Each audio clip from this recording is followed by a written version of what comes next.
If a patient suffers a brain injury during a coil embolization trying to repair an aneurysm, do they have a potential medical malpractice case?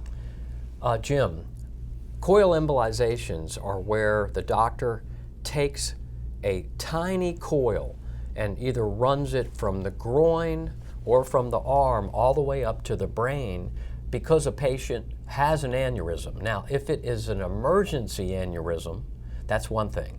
But let's say the doctor is there because a CT scan showed an aneurysm that was stable, and the doctor is just trying to burn it so it won't result in something terrible. Okay, well, when that coil gets up into the brain, the doctors use real time to see where the coil is and in relation to the aneurysm.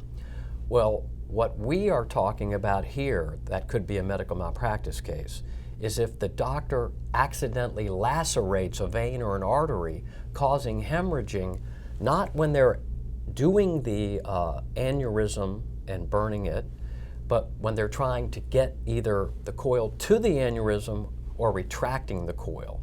That should not happen during an embolization. So if a hemorrhage is caused during the procedure, that could be a medical malpractice situation. If the doctor recognizes the injury when it happens, do you still have a case?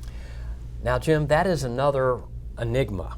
Sometimes reviewing medical doctors who do this procedure may take the approach that if you nick an artery but immediately see it in the real-time imaging and immediately correct it and save the patient's life, that may not be a case.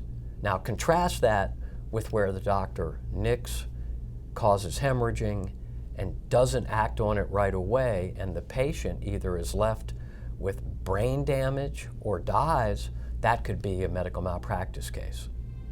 Thank you.